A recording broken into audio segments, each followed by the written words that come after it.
Hello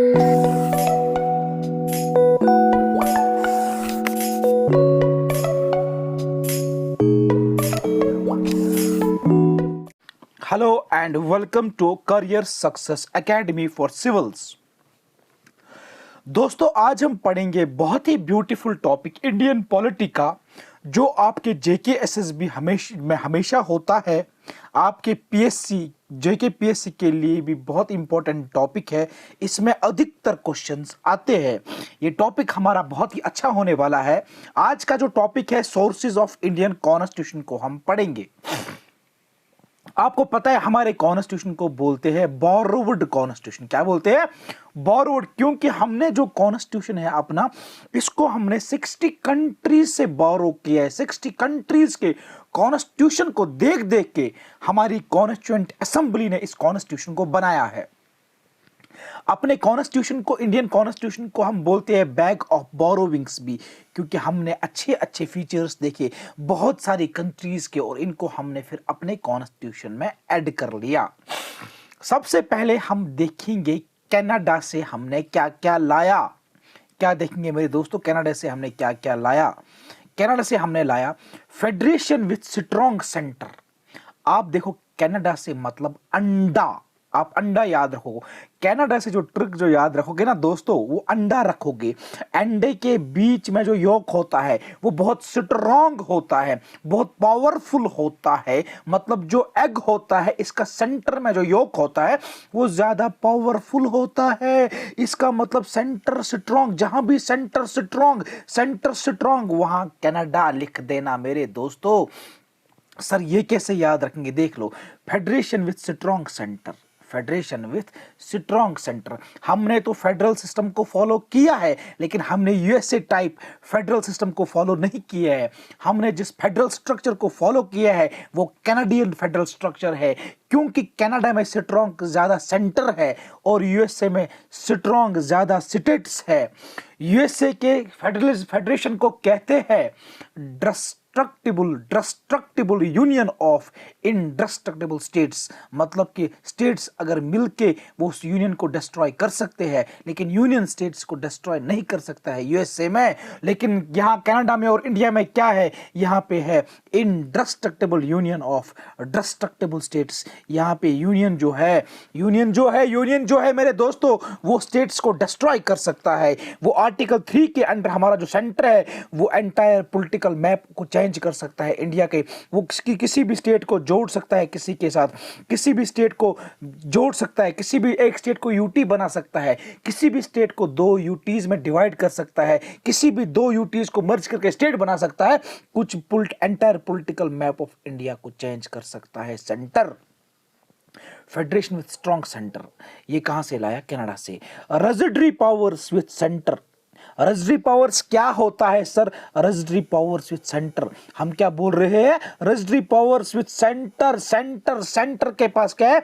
residuary powers. Sir वो क्या होता है? हमारे यहाँ पे फेडरलिज्म है। फेडरलिज्म का मतलब क्या होता है? Division of powers between centre and state. और पावर्स को तो डिवाइड किया है, लेकिन सेंटर के पावर्स को अलग से लिखना पड़ेगा। सेंटर को क्या क्या पावर है, स्टेट के पावर, स्टेट गवर्नमेंट के पावर्स को अलग लिखना पड़ेगा। सेंटर के पावर्स हमने सेंट्रल लिस्ट में लिखे, स्टेट्स के पावर्स को हमने स्टेट लिस्ट में लिखा। और एक होता है कंकरेंट लिस्ट। कंकरेंट लिस्ट वो होता है मेरे दोस्तों जिसपे दोनों लॉ बना सकता है, सेंटर भी स्टेट भी। लेकिन कंकरेंट लिस्ट में दोनों लॉ बना सकते हैं, लेकिन अगर टसल हो जाए दोनों के बीच में, सेंटर के बीच में और स्टेट के बीच में, मान के चलो सेंटर अगर बोल रहा है, एजुकेशन हर एक के लिए कंपलसरी करो। स्टेट भी इसी पे लॉ बना रहा है, स्टेट बोल रहा है नहीं हर एक के लिए कंपलसरी मत करो एजुकेशन, तो यहाँ पे क्या होगा? यहाँ सेंटर का लॉ ही प्रिवेल हो जाएगा। आप समझ गए मेरे दोस्तों। सेंट्रल लिस्ट वो लिस्ट होता है जिसपे सिर्फ सेंटर लॉ बना सकता है। सेंट्रल लिस्ट में वो पावर्स है जिसपे सिर्फ सेंटर लॉ बना सकता है, और स्टेट लिस्ट में वो पावर्स है जिसपे सिर्फ स्टेट लॉ बना सकता है। और कंकरेंट लिस्ट पे दोनों लॉ बना सकते हैं, सेंटर भी स्टेट भी। लेकिन अगर टसल हो जाए सेंटर और स्टेट के बीच तो सेंटर का लॉ ही प्रिवेल हो जाएगा। अब वैसे कुछ ऐसे पावर्स जो ना सेंट्रल लिस्ट में लिखे गए हैं, जो ना स्टेट लिस्ट में लिखे गए हैं, ना कंकरेंट लिस्ट में लिखे गए हैं, उन पावर्स को कहते हैं रेजिडरी पावर्स। और रेजिडरी पावर जो हमारे है वो सेंटर के पास है। याद रखना दोस्तों, रेजिडरी पावर्स विद सेंटर। इसी हमने ये कंसेप्ट हमने कहाँ से लाया, कहाँ से हमने देखा कि रेजिडरी पावर्स सेंटर में है? ये कनाडा से हमने लाया कि रेजिडरी पावर जो बचे खुचे हैं, जो कहीं लिखे नहीं गए हैं, वो सेंटर के पास ही रहेंगे, उन पे सेंटर ही लॉ बनाएगा। Appointment of governor bye centre. आपको पता है स्टेट में हमारा हेड ऑफ स्टेट गवर्नर होता है और हेड ऑफ गवर्नमेंट स्टेट में चीफ मिनिस्टर होता है। अपॉइंट कौन करता है गवर्नर को? सेंटर। ये प्रोविजन कहां से लाया हमने? सेंटर ही पावरफुल गवर्नर को अपॉइंट करने में। रेजिडरी पावर सेंटर के पास, federation with strong centre. Centre centre strong, जैसे अंडे का सेंटर स्ट्रॉन्ग होता है ना, वैसे ही हमने क्या किया, सी से सेंटर, सी से कनाडा, सी से कनाडा। कनाडा से जहां स्ट्रॉन्ग सेंटर आ जाए वहां पे आप कनाडा बोल देना। Federation with strong centre. आप देखो centre centre, residuary powers with centre, appointment of governor bye centre, Canada से लाए दोस्तों। हम पढ़ेंगे साउथ अफ्रीका से हमने क्या लाया। साउथ अफ्रीका से सबसे हमने लाया election of Rajya Sabha members. Election जो राज्यसभा के मेंबर्स का होता है, आपको पता है राज्यसभा के मेंबर जो है उनके लिए इनडायरेक्ट इलेक्शन होता है, सिंगल ट्रांसफरेबल वोट के थ्रू इनडायरेक्ट इलेक्शन होता है। ये प्रोविजन हमने कहां से लाया? इलेक्शन ऑफ राज्यसभा मेंबर्स हमने कहां से लाया? साउथ अफ्रीका से। हमने ये प्रोविजन, वहां भी इलेक्शन होता है राज्यसभा मेंबर्स का। और लाया हमने प्रोसीजर ऑफ अमेंडमेंट। अमेंडमेंट करने का प्रोसीजर जो है वो हमने साउथ अफ्रीका से लाया दोस्तों। दो ही चीजें आप याद रखना। ट्रिक क्या है? साउथ अफ्रीका में लोग ब्लैक होते हैं। क्या होते हैं? काले होते हैं, काले होते हैं। लेकिन उनकी चाहत होती है कि वो इलेक्शन लड़े, राज्यसभा का इलेक्शन लड़े। वो उनकी चाहत होती है, वो चाहते हैं इंडिया आना और राज्यसभा में इलेक्शन लड़ना, लेकिन वो ब्लैक होते हैं। इनको इन्फीरियरिटी कॉम्प्लेक्स होता है, क्योंकि उनको पता होता है हम ब्लैक है, हमें कोई वोट नहीं देगा, हमें कोई वोट नहीं देगा। इनको क्या करना पड़ता है? ब्लैक से इनको पहले अमेंड करना पड़ता है। अमेंड मीन्स चेंज करना पड़ता है, खुद को व्हाइट बनना पड़ता है, उसके बाद ये लड़ते हैं election of Rajya Sabha.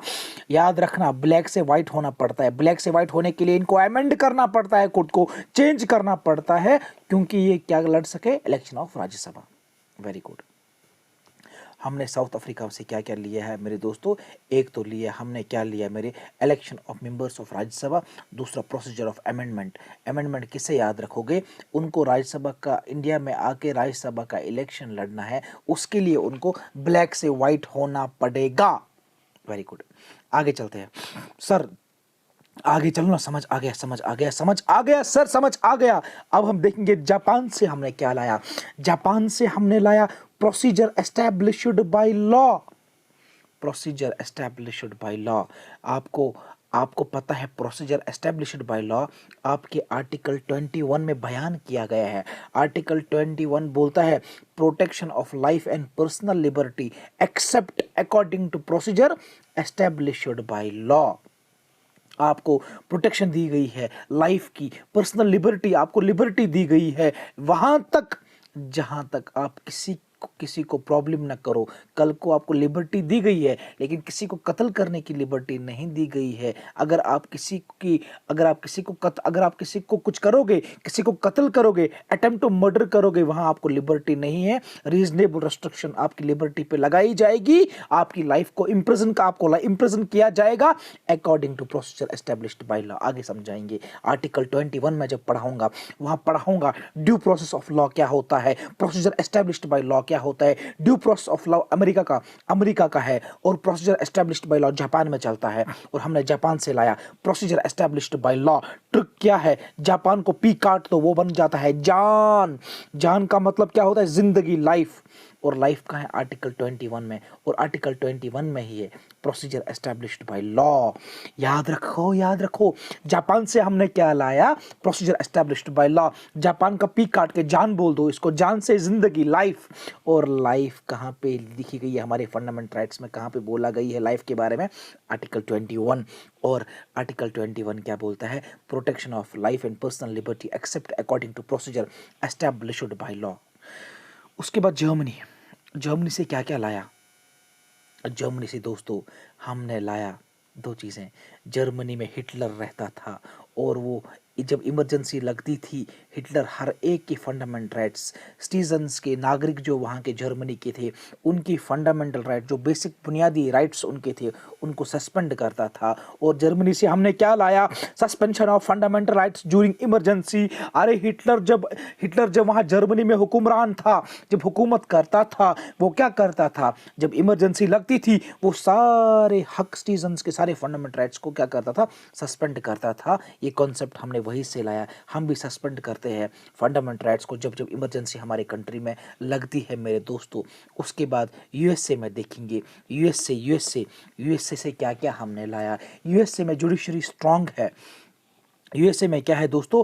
Judiciary strong है यूएसए में। और ट्रिक क्या है? जुडिशरी स्ट्रांग है वहां पे, प्रेसिडेंट स्ट्रांग है वहां पे, कॉन्स्टिट्यूशन स्ट्रांग है वहां पे। ट्रिक क्या है यूएसए को याद रखने के लिए? Judiciary strong, president strong, constitution strong. Sir कैसे समझाओ ना? क्योंकि जुडिशरी क्यों स्ट्रांग? क्योंकि इंडिपेंडेंट है जुडिशरी। इंडिपेंडेंस ऑफ जुडिशरी, वो किसी के अंडर नहीं है, वो इंडिपेंडेंट है, वो पार्लियामेंट के अंडर नहीं है वहाँ पे, वो आपके एग्जीक्यूटिव के अंडर नहीं है, इंडिपेंडेंट है जुडिशरी वहाँ पे। और जुडिशियल रिव्यू भी वहाँ पे चलता है। जुडिशियल रिव्यू भी हमने कहाँ से लाया? अमेरिका से। जुडिशियल रिव्यू क्या होता है? अगर आपका पार्लियामेंट कोई नियम कानून बनाए, वो लॉ बनाए, और वो लॉ क्या हो? कॉन्स्टिट्यूशन के प्रोविजंस के खिलाफ हो, तो या आपका एग्जीक्यूटिव, आपके ब्यूरोक्रेट्स कोई ऑर्डर निकाले, वो किसी के वो कॉन्स्टिट्यूशन के खिलाफ हो ऑर्डर, या वो ऑर्डर किसी की फंडामेंटल राइट्स को इन्फ्रिज करता हो, जुडिशियल रिव्यू में ऐसा पावर है उस लॉ को, उस जो पार्लियामेंट लॉ बनाएगा या जो एग्जीक्यूटिव ऑर्डर पास करेगा, जुडिशियल रिव्यू में कोर्ट क्या कर सकता है? उसको नल एंड वॉइड कर सकता है। बोल सकता है भाई तुम कॉन्स्टिट्यूशन के दायरे से बाहर जाते हो, और नल एंड वॉइड हम कर देते हैं। आपने जो पार्लियामेंट में लॉ बनाया है वो कॉन्स्टिट्यूशन को के प्रोविजंस को ओबे नहीं कर रहा है। या एग्जीक्यूटिव को बोलेगा तू जो ऑर्डर पास कर रहा है वो तेरा ऑर्डर जो है तो ये कॉन्स्टिट्यूशन के खिलाफ है, कॉन्स्टिट्यूशन के प्रोविजंस के खिलाफ है। तो जुडिशरी क्यों स्ट्रांग है? जुडिशियल रिव्यू लगाती है, चेक करती है जो लॉज बनाए गए पार्लियामेंट के द्वारा क्या वो कॉन्स्टिट्यूशन के अकॉर्डिंग है कि नहीं है। अगर नहीं है तो उनको नल एंड वॉइड सस्पेंड कर दो उनको। और यूएसए से हमने क्या लाया? Removal of supreme court and high court जज। हाई कोर्ट और सुप्रीम कोर्ट के जज जो होते हैं, इनका रिमूवल बहुत टफ होता है। पार्लियामेंट में जाना पड़ता है, वहाँ पे दोनों हाउस से मेजॉरिटी से पास करवाना पड़ता है, तो बहुत टफ है हाई कोर्ट और सुप्रीम कोर्ट के जज को रिमूव करना। ये रिमूवल प्रोसीजर हमने कहाँ से लाया? यूएसए से। जो प्रियम्बल हमारे कॉन्स्टिट्यूशन में है, हमने प्रियम्बल, आपको पता है USA is the first country to begin with preamble. Preamble जो हमने लाया, प्रियम्बल जो हमारे पहले कॉन्स्टिट्यूशन के पहले पन्ने पे है, जो इंट्रोडक्शन होता है कॉन्स्टिट्यूशन का, जो प्रीफेस होता है कॉन्स्टिट्यूशन का, जो बोलता है प्रियम्बल आपके कॉन्स्टिट्यूशन में आगे उसका नेचर क्या है, छोटा सा पन्ना दिखाता है नेचर क्या है, आपके कॉन्स्टिट्यूशन के ऑब्जेक्टिव्स क्या है, छोटे से प्रियम्बल पे हम देख पाते हैं। प्रियम्बल का आइडिया कहाँ से लाया? यूएसए से। और रिटन कॉन्स्टिट्यूशन का हमने कॉन्सेप्ट कहाँ से लाया? अमेरिका से लाया मेरे दोस्तों, याद रखना। क्योंकि यहाँ तक तो फंडामेंटल राइट्स हमने देखा। जुडिशरी क्यों स्ट्रांग? ट्रिक है जुडिशरी स्ट्रांग क्योंकि independence of judiciary, judicial review, removal of supreme court and high court जज, बहुत टफ है हमने, इसलिए मैंने जुडिशरी स्ट्रांग। उसके बाद हमने फंडामेंटल राइट्स। कॉन्स्टिट्यूशन क्यों स्ट्रांग है? क्योंकि उसमें फंडामेंटल राइट्स है, उसमें प्रियम्बल है, ये रिटन कॉन्स्टिट्यूशन है, ये लिखत में है, इसीलिए बहुत स्ट्रांग है। इसमें प्रियम्बल है, इसीलिए स्ट्रांग है। यूएसए से हमने क्या क्या लाया? अब independence of judiciary, judicial review, removal of supreme court and high court जज, fundamental rights, preamble, written constitution. और क्या लाया? इम्पीचमेंट ऑफ प्रेसिडेंट, कैसे इम्पीच किया जाएगा प्रेसिडेंट को। ये प्रेसिडेंट स्ट्रांग होता है तो कैसे इम्पीच किया जाएगा प्रेसिडेंट को, ये कहाँ से हमने लाया मेरे दोस्तों? ये पार्लियामेंट इम्पीच करता है इसको, पार्लियामेंट, और बहुत टफ होता है इसको इम्पीच करना। जब ये वायलेशन करे कॉन्स्टिट्यूशन का, तब इसको पार्लियामेंट क्या कर सकता है? उस बिना पे उसको पार्लियामेंट क्या कर सकता है? इम्पीच निकाल सकता है उसको उसके पोस्ट से। ये पार्लियामेंट में जाना पड़ता है और वहाँ पे मेजॉरिटी से बिल पास होनी चाहिए इस बारे में, वहाँ से मेजॉरिटी ऑफ वोट्स आने चाहिए कि हाँ कब कर दो इम्पीच। और आगे जब प्रेजेंट पढ़ेंगे पूरा इम्पीचमेंट प्रोसेस बताएंगे, अपॉइंटमेंट बताएंगे, इम्पीचमेंट में कौन कौन हिस्सा लेते हैं, अपॉइंटमेंट में कौन कौन हिस्सा लेते हैं, कौन कौन वोट करते हैं, और पोस्ट ऑफ वाइस प्रेसिडेंट, हमारे यहाँ भी पोस्ट ऑफ वाइस प्रेसिडेंट है। ये पोस्ट ऑफ वाइस प्रेसिडेंट हमने कहाँ से लाया? अमेरिका से। इम्पीचमेंट ऑफ प्रेसिडेंट कैसे करते हैं वो कहाँ से लाया? वो हमने लाया आपके अमेरिका से, याद रखना। अब पढ़ेंगे ब्रिटिश। ब्रिटिश ब्रिटिश से हमने क्या क्या लाया? सर ब्रिटिश से हमने क्या क्या लाया? ब्रिटिश से हमने जहां भी पार्लियामेंट स्ट्रांग दिखाई, पार्लियामेंट स्ट्रांग तो ब्रिटिश, पार्लियामेंट स्ट्रांग तो ब्रिटिश। पार्लियामेंट के रिलेटेड जो भी चीज़ें हमने कहाँ से लाई मेरे बच्चों? हमने ब्रिटिश से लाई। और सिंगल सिटीजनशिप, हमारा एक सिंगल सिटीजनशिप है, हमारे पूरे भारत में सिंगल सिटीजनशिप है। यूएसए में स्टेट्स की भी एक नागरिक को अपने जिस स्टेट में रहता है उसकी भी सिटीजनशिप मिलती है, और यूनियन गवर्नमेंट की भी सिटीजनशिप मिलती है। यूएसए में डबल सिटीजनशिप है हर एक नागरिक के पास, लेकिन हमारे भारत में, हमारे इंडिया में सिंगल सिटीजनशिप है थ्रू आउट होल इंडिया। हमारे जो 8 यूनियन टेरिटरीज है और 28 स्टेट्स है, हर एक नागरिक को, जितने भी इनमें नागरिक रहते हैं उनको सिर्फ भारत का सिटीजनशिप है, citizen of India, not citizen of Jharkhand, not citizen state में जो रहते हैं उनको स्टेट का ये नहीं है सिटीजनशिप। हर एक को, सिर्फ JNK को सिंगल डबल सिटीजनशिप था टिल एब्रोगेशन ऑफ आर्टिकल 370 और 35A। 5 अगस्त 2019 तक JNK सिर्फ ऐसा स्टेट था जिसके पास डबल सिटीजनशिप था, वो एब्रोगेट हो गया आफ्टर JNK रीऑर्गेनाइजेशन एक्ट 2019। अब ब्रिटिश की ट्रिक क्या है? Parliament strong. क्यों? Parliamentary government. अरे पार्लियामेंट्री गवर्नमेंट होगी, प्रेसिडेंशियल गवर्नमेंट नहीं होगी। जो अमेरिका में है प्रेसिडेंशियल फॉर्म ऑफ गवर्नमेंट, फिर वो किचन कैबिनेट बनाता है, वो नहीं है। यहाँ पे इंडिया ने लाया पार्लियामेंट्री फॉर्म ऑफ गवर्नमेंट। और रूल ऑफ लॉ चलेगा, कानून का चलेगा। यहाँ किसी बंदे का नहीं चलेगा, किसी डिक्टेटर का नहीं चलेगा। यहाँ कॉन्स्टिट्यूशन सुप्रीम है, यहाँ लॉ सुप्रीम होगा, और लॉ के अकॉर्डिंग कंट्री को चलाया जाएगा। रूल ऑफ लॉ लाया हमने वहाँ से। लेजिस्लेटिव प्रोसीजर, कैसे लेजिस्लेटिव प्रोसीजर, हमें कैसे लॉ बनाना है, कैसे हमें पार्लियामेंट में लॉज क्रिएट करने हैं, और क्या प्रोसीजर है, कैसे बिल पास की जाएगी एक हाउस में, कैसे उस बिल को एक हाउस में जब पास हो जाएगी एक हाउस से, उसको दूसरे हाउस में लिया जाएगा, जब वहां भी मेजॉरिटी से उसको पास किया जाएगा, फिर यही बिल जाएगी प्रेसिडेंट के पास। प्रेसिडेंट जब इसको साइन करेगा तो यही बिल जो पास की गई थी कोई लॉ बनाने के लिए, ये आपका एक्ट बन जाएगा, ये लॉ बन जाएगा। ठीक है, हमने parliamentary government, rule of law, legislative procedure, law बनाने का प्रोसीजर, ये हमने लाया ब्रिटिश से। कैबिनेट सिस्टम, कैबिनेट होगा, जो आपकी जो मिनिस्टर, सीनियर बहुत मिनिस्टर्स होते हैं वही आपके कैबिनेट कॉन्स्टिट्यूट करते हैं, वही कैबिनेट होते हैं। कैबिनेट सारे मिनिस्टर जो MP यहाँ से लोकसभा में चुन के जाते हैं, सारे वो MP नहीं होते, सारे वो कैबिनेट के मेंबर्स नहीं होते हैं। कैबिनेट जो होती है, कैबिनेट में सीनियर मिनिस्टर्स होते हैं, सीनियर मोस्ट मिनिस्टर्स, और 10% लोग जो होते हैं वो कैबिनेट का हिस्सा होता है। और कैबिनेट ही बहुत इंपॉर्टेंट डिसीजंस जो भारत के लिए होते, इंडिया के लिए है, कंट्री के होते हैं, वो कैबिनेट ही लेती है। बाईकैमरलिज्म कहाँ से लाया हमने? बाईकैमरलिज्म मीन्स पार्लियामेंट के 2 हाउस है, upper house and lower house, Lok Sabha and Rajya Sabha. ये बाईकैमरलिज्म हमने कहाँ से 2 हाउसेस का कॉन्सेप्ट लिया? ब्रिटिश से। पार्लियामेंट्री प्रिविलेज, जो पार्लियामेंटेरियन है मेरे लोकसभा के मेंबर्स, राज्यसभा के मेंबर्स, उनकी जो प्रिविलेज है, वो कंसेप्ट क्या क्या प्रिविलेज उनको मिलेगी, इसको ये हमने कहाँ से लाया, हमने कहाँ से सीखा? ब्रिटिश पार्लियामेंट से बोरो करके लाया। पार्लियामेंटेरियंस को क्या क्या प्रिविलेज मिलेंगी। Very good. रिट्स, जो हमारे पास रिट्स है, हैबिस कॉर्पस, क्यों वारंटो, सर्शुररी, जो हमारे पास रिट्स है वो रिट्स कहाँ से आ गई? हैबिस कॉर्पस जो है, मंडामस जो है, क्यों वारंटो जो है, रिट्स जो है, अगर आपका कोई भी राइट इन्फ्रिंज हो जाएगा, आप रिट डायरेक्ट जा सकते हो सुप्रीम कोर्ट या हाई कोर्ट। अगर आपके फंडामेंटल राइट से कोई छेड़छाड़ करेगा, आप रिट सबमिट कर सकते हो directly supreme court, high court में, not by way of appeal. Writs को हम फंडामेंटल राइट्स के चैप्टर में बहुत गहराई से जानेंगे।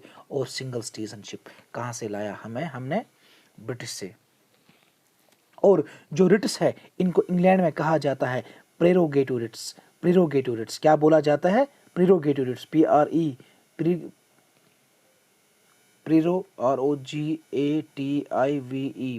रिट्स। क्या बोला जाता है मेरे बच्चों? इनको प्रेरोगेटिव रिट्स। वेरी गुड, आगे चलते हैं। अब आपका आ गया government of India act 1935। Government of India act 1935 से हमने क्या क्या लिया? हमने लिया ऑफिस ऑफ गवर्नर, कनाडा से क्या लिया है, appointment of state governor bye centre, लेकिन ऑफिस ऑफ गवर्नर कहाँ से लाया हमने, government of India act 1935। Public service commission जो स्टेट में पीसीएस का एग्ज़ाम कर, जो पब्लिक सर्विस कमीशन है जो स्टेट्स में हमें एग्ज़ाम करती है और स्टेट में हमें ऑफिसर्स बनाती है, ये पीएससी का कंसेप्ट हमने कहाँ से लाया, government of India act 1935। Federal scheme जो हमने फेडरल स्कीम लाई वो कहाँ से लाई, गवर्नमेंट ऑफ इंडिया एक्ट से लाई। अगर पूछा जाएगा federal structure with strong centre वो कहाँ से लाया, कनाडा से लाया, लेकिन फेडरल स्कीम जो है फेडरल स्कीम वो कहाँ से लाई हमने, government of India act 1935। Emergency कहाँ से लाई इमरजेंसी आपने मेरे दोस्तों, गवर्नमेंट ऑफ इंडिया एक्ट 1935। अगर ये पूछा जाएगा suspension of fundamental rights during emergency वो कहाँ से लाया, जर्मनी। इमरजेंसी कहाँ से लाई, इमरजेंसी लगेगी, इमरजेंसी जो लगती है वो कहाँ से लाई। 3 प्रकार की इमरजेंसियाँ होती है, आपको मैं आगे बताऊँगा कौन कौन सी, national emergency, state emergency and financial emergency, article सारे मैं आपको आगे बताऊंगा, ठीक है।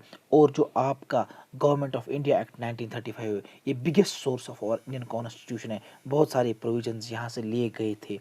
ऑफिस ऑफ गवर्नर कहाँ से लाया, पीएससी कहाँ से लाया, फेडरल स्कीम कहाँ से लाया, इमरजेंसी कहाँ से लाया, गवर्नमेंट ऑफ इंडिया एक्ट 1935।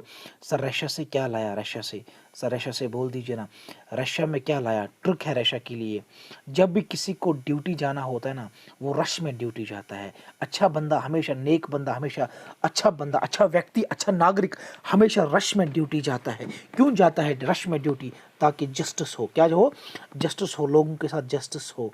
अब फंडामेंटल ड्यूटीज़ हमने कहाँ से लाई, रशिया से। जस्टिस का concept, social economic political justice हमने कहाँ से कॉन्सेप्ट लाया, रशिया से। रश से मतलब रशिया, ड्यूटी से मतलब फंडामेंटल ड्यूटीज़, जस्टिस का मतलब जस्टिस। हमने आइडिया ऑफ जस्टिस कहाँ से लाया, रशिया से। फंडामेंटल ड्यूटीज़ हमने कहाँ से लाई, रशिया से। अब दोस्तों हम चलते हैं ऑस्ट्रेलिया पे। ऑस्ट्रेलिया से हमने क्या लाया, ऑस्ट्रेलिया से हमने लाया ट्रेड एंड कॉमर्स, लिया, LIA। ऑस्ट्रेलिया के लास्ट पे स्पेलिंग 3 है, लिया।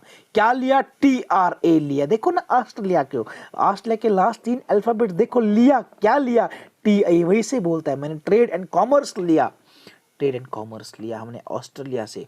और आपको पता है Australia is the single continent having ocean on all it's sides. ये ऐसा कॉन्टिनेंट है जिसके चारों तरफ ओशन ही ओशन है, ओशन ही ओशन है। और आपको पता है ओशन में बहुत कोल्ड भी और वार्म करंट्स भी चलती है, ओशन में हमेशा करंट चलती रहती है, आपको ये पता है। Australia is a continent having ocean on all it's sides. और याद रखना ओशन में हमेशा करंट चलती है, कौन सी करंट, हॉट करंट भी और कोल्ड करंट भी। आप मेरे ज्योग्राफी के लेक्चर को देखना, वहाँ आपको पूरा पता चलेगा कोल्ड करंट क्या होती है, वार्म करंट क्या होती है। तो अगर आपको पूछा जाएगा कनकरंट लिस्ट क्या लिस्ट है, जिस पर दोनों सेंटर और स्टेट लॉ बना सकते हैं, लेकिन अगर टसल हो दोनों के बीच में सेंटर का लॉ ही प्रिवेल हो जाएगा, प्रीमेसी मिलेगी सेंटर के लॉ को। कनकरेंट लिस्ट भी हमने ऑस्ट्रेलिया से लाई। और आपको पता है पार्लियामेंट को जॉइंट सिटिंग करानी थी, ट्रिक है, पार्लियामेंट को जॉइंट सिटिंग करानी थी और इनने बोला हम ऑस्ट्रेलिया के ओशंस के नज़दीक, ओशंस में हम करेंगे, ओशंस के नज़दीक हम क्या करेंगे, जॉइंट सिटिंग ऑफ पार्लियामेंट का कॉन्सेप्ट याद रखना। जॉइंट सिटिंग ऑफ पार्लियामेंट का कॉन्सेप्ट, अगर कभी कोई बिल पास होती है राज्यसभा में और लोकसभा में वो पास नहीं होती है, कुछ डिसएग्रीमेंट होता है लोकसभा में, तो जॉइंट सिटिंग बुलाई जाती है, जॉइंट सिटिंग बुलाई जाती है पार्लियामेंट की, ताकि डेडलॉक को रिजॉल्व किया जाए, डेडलॉक को रिजॉल्व कर लिया जाए। और जॉइंट सिटिंग ऑफ पार्लियामेंट जो होता है इसको प्रिजाइड करता है स्पीकर ऑफ लोकसभा। याद रखना हमने ऑस्ट्रेलिया से ही लाया trade and commerce, concurrent list and joint sitting of parliament, ये हमने कहाँ से लाया मेरे दोस्तों, ऑस्ट्रेलिया से। और फिर उसके बाद एयरलैंड से हमने क्या लाया, एयरलैंड से हमने लाया DPSP। आपको पता है एयरलैंड मत पढ़ो, इसको फायरलैंड पढ़ो। फायरलैंड, जब कहीं किसी लैंड पे आग लगती है, फायर लगती है, तो पहले पुलिस का DSP आता है, और DSP जब आता, DSP से DPSP, और DSP जब आता है डायरेक्ट टू प्रिंसिपल्स, लास्ट पे आपका P बचा, पी से प्रेसिडेंट इलेक्शन, प्रेसिडेंट का इलेक्शन कैसे होगा वो हमने कहाँ से लाया, प्रेसिडेंट के मोड ऑफ इलेक्शन, कैसे इलेक्शन होगा प्रेसिडेंट का, ये हमने प्रोसीजर कंसेप्ट कहाँ से लाया, एयरलैंड से। डीपीएसपी कहाँ से लाया, एयरलैंड से। और क्या लाया हमने, नॉमिनेशन। अब देखो एयरलैंड, पहले मैंने बोला एयरलैंड से हमने लाया डीपीएसपी, पहले ही मैंने बोला एयरलैंड को पढ़ोगे फायरलैंड, आग लगने वाली ज़मीन। जब आग लगती है डीएसपी आता है, इस डीएसपी को तुम डीपीएसपी पढ़ो, डीएसपी को क्या पढ़ोगे, डीपीएसपी। और लास्ट का जो पी है ये प्रेसिडेंट इलेक्शन, कहाँ से क्या लाया हमने, एयरलैंड से, प्रेसिडेंट का इलेक्शन मोड। उसके बाद फायरलैंड तो छोड़ दो, उसके बाद एयरलैंड, AIR लैंड पढ़ो, एयरलैंड को, IR है ना, इसको IR मत पढ़ो, आयरलैंड पढ़ो। आयरलैंड क्या होता है, हवा में ही ज़मीन पे कोई बंदे आ रहे हैं, कौन आ रहे हैं आपको पता है, राज्यसभा में 12 बंदों की नॉमिनेशन करता है आपका प्रेसिडेंट। उन बंदों की जो एजुकेशन में अच्छे हो, ट्रेड में अच्छे हो, बहुत सारी चीज़ें देखा, जैसे एजुकेशनिस्ट हो, अच्छे आर्टिस्ट्स को नॉमिनेट करता है 12 मेंबर्स प्रेसिडेंट नॉमिनेट करता है राज्यसभा में। आयरलैंड मतलब जो नॉमिनेशन जिनका होता है उनको बाय नेम बोला जाता है, आ जाओ और आप क्या लोकसभा राज्यसभा के मेंबर पार्लियामेंट बनो। वो हवा में आ जाते हैं, वो इलेक्शन लड़ते ही नहीं है, उनको लड़ना ही नहीं पड़ता है इलेक्शन, उनको घर घर जाना नहीं पड़ता है, हमें वोट दो वोट दो वोट दो, वो एयर से आते हैं, हवा से ही आते हैं, हवा में आते हैं। एयरलैंड नहीं आयरलैंड पढ़ोगे। एयरलैंड से क्या, nomination of Rajya Sabha members by president, Rajya Sabha में 12 लोगों का नॉमिनेशन होता है प्रेसिडेंट के द्वारा, प्रेसिडेंट नॉमिनेट करता है उनको, बोलता है आ जाओ तुम राज्यसभा के मेंबर बन जाओ। उनके लिए इलेक्शन होता ही नहीं है, उनको मेहनत करनी ही नहीं पड़ती है, उनको घर घर जाना ही नहीं पड़ता है, तभी हमने बोलते हैं वो हवा में आते हैं, तभी आयरलैंड हमने इसको ट्रिक रखी है। उसके बाद लास्ट पे आपका है फ्रांस। फ्रांस से हमने क्या लाया, फ्रांस से हमने लाया फ्रांस का F जो पहला लेटर है उससे F से रखो याद, फ्रेटर्निटी। फ्रेटर्निटी का मतलब होता है sense of brotherhood. Fraternity, fraternity को हम कभी अलग से नहीं पढ़ते हैं, हम पढ़ते हैं फ्रेटर्निटी को कैसे, लिबर्टी, इक्वलिटी, फ्रेटर्निटी। और फ्रांस से फ्रेटर्निटी, फ्रेटर्निटी से लिबर्टी, इक्वलिटी आपको ऑटोमेटिकली याद आ जाएगा। फ्रांस का दूसरा अल्फ़ाबेट जो है, लेटर जो है वो R है, R से रिपब्लिक, रिपब्लिक भी हमने फ्रांस से लाया। और फ्रेटर्निटी का कॉन्सेप्ट कहाँ से लाया, फ्रांस से। फ्रेटर्निटी में क्या है, लिबर्टी, इक्वलिटी एंड फ्रेटर्निटी। और रिपब्लिक क्या होता है, हमारे पास रिपब्लिक गवर्नमेंट है, रिपब्लिक गवर्नमेंट होता है जहाँ प्रेसिडेंट जो होता है वो इलेक्टेड होता है। जो हमारा ब्रिटेन है वहाँ का जो हेड होता है, हेड ऑफ कंट्री है, वो क्या होता है, वो हेरिडिटरी होता है, वो सक्सेशन से आता है, बाप के बाद बेटा, उसको मोनार्किकल सिस्टम कहते हैं। बाप के बाद बेटे, बेटा के बाद बेटा, बेटे के बाद बेटा या बेटी जो भी हो वो आते हैं। लेकिन रिपब्लिक में कोई सक्सेशन नहीं है, कोई हेरिडिटी नहीं है, हमारे यहाँ रिपब्लिक है। हमारा जो प्रेसिडेंट है वो क्या होता है, इलेक्शन से आता है, इलेक्टेड हेड है हमारी कंट्री का। Thank you very much.